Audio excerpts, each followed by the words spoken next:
My name is Clement Lush, I'm a director of photography, and this is Henry's One Shot 3 Ways. My camera is the Canon C100 Mark II. I have the 24-105 L series lens attached to this bad boy.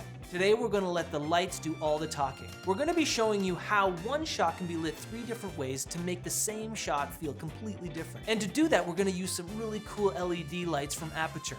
The Lightstorm 300 daylight and the 120 daylight, a lightweight LED panel, and the Aputure Amaran. We'll also be playing around with a few light modifiers as well, like Cameron's 7-in-1 reflector, the Aputure Light Dome softbox, and the Godoc's 95cm softbox. You may not have the choice of where the light's coming in or what's going on, so you have to do the best with what you have.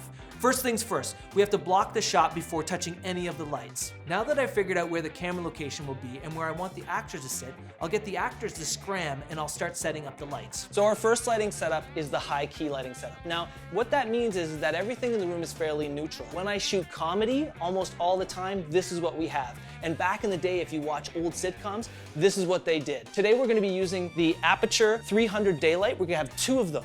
And these 2 lights are gonna be bouncing into the ceiling and creating this kind of overall atmosphere that is boosted just enough for our camera to get, but doesn't give any shadows. In between those 2 lights, I will use the small, lightweight LED panel to help elevate the 300s. Finally, I will use the Amaran LED light panel with the easy diffusion box, And that's just gonna give them a little bit of rim light, just enough to cut them out, but not too much, because we don't want too much definition here. Okay, so now we're gonna do the natural light setup. And this is kind of the one you'll be doing most of the time. Most scripts ask for this type of lighting.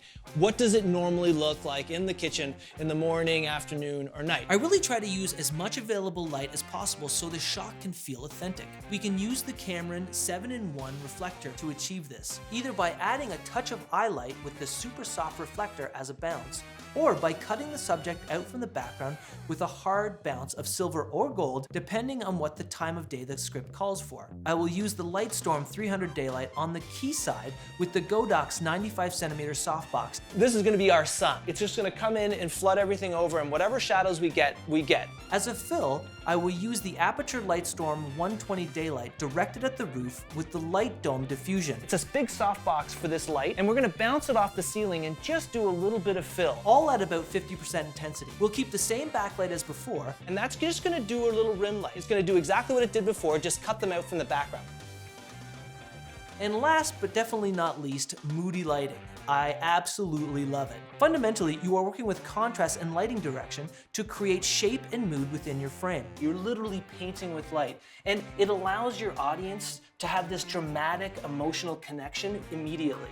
A single direct high-intensity source with no diffusion or modifiers will create strikingly hard and unflattering shadows. For this setup, we use the Lightstorm 300 daylight to simulate an overhead light source. We've added the Godoc's 95cm softbox. But we also don't want that light to bleed onto the walls. So what I did is I took some black wrap and I skirted it around the sides just outside of frame so that light doesn't hit our walls and brighten things up. We're shooting midday, but we want to give the illusion of evening. We'll do this by covering the windows to control the outdoor light. To finish the setup, we'll use some of the household practical lights. I wanted a nice little hits of orange light in the background, and all we did was turn on some pot lights in the house to give those nice little spots that just make it kind of come to life. And that's it, the high key lighting setup, the natural light setup. Moody lighting. I'm Clement Lush, and this has been Henry's One Shot 3 Ways. Thanks for watching, and I hope you enjoyed.